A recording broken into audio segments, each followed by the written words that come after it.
ฝากติดตามไปเด้อพี่น้องเด้อมันเช้าๆเมียเขาครัวทำอาหารกับเขาวก่อนไปทำงานนะโอ้ยอันนี้วะ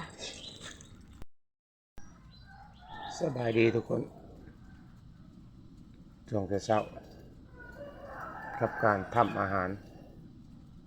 ห้องทองก่อนไปทำงานมันทุกคนเลยวันนี้เป็นมื้อวันเสาร์เนาะเป็นมื้อ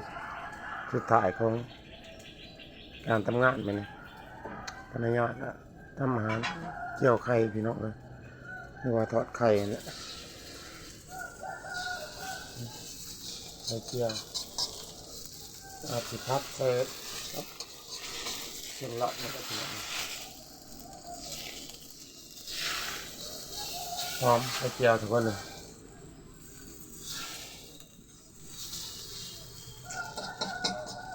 มีหมูภรรยาคือเกาคนพี่น้องเลยหน้าเป็นคนขยันแน่นะทำกับเขา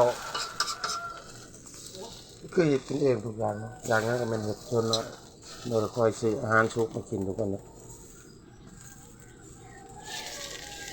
เห็นไหมครับเขาทำกับเขาโอเคพี่น้องรอบตอน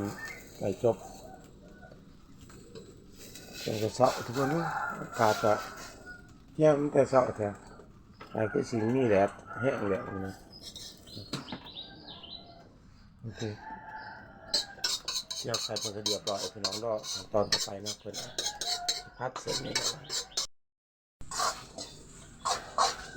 พัดไข่ก็จะมาสอยไปเสียนพี่น้องจะเชื่อเสียนเนาะจะขวดแล้วก็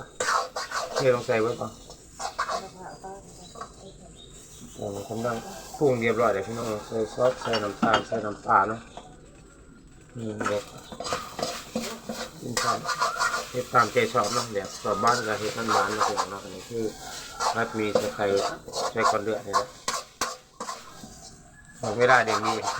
ต้องเชื่อมหมูกระทะคนเราก็เอากินต่อเห็ด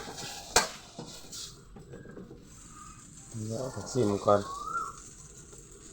อะไรรสชาติอาหารถูกปากถูกใจแล้วปะโอเคเอากินเลยพี่น้อง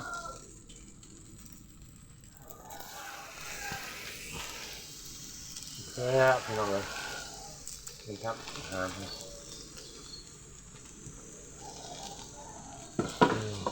ก่อนเดือดพี่น้องเลยคือก่อนเดือดคือตกใบเลยพี่น้องเลยต้มนะครับให้น้ำมาปรุงนะติดน้ำมาทอดปรุง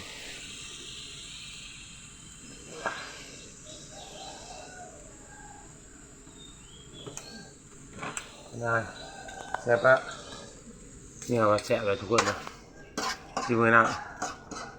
โอเคกับเขาให้ใส่ไว้ฮอนต้องใส่ที่ร้านพี่น้องเลยใส่ฮอนบ่ไรมันสีชุบไว้ครับแล้วตอนเสร็จสิ้นเลยทุกคนเป่าน้ำพอพี่น้องเรียบร้อยแล้ววิดเมียนเดี๋ยวจะเอาไข่ห้วยนาทุกคนเลยเดี๋ยวไข่ห้วยนา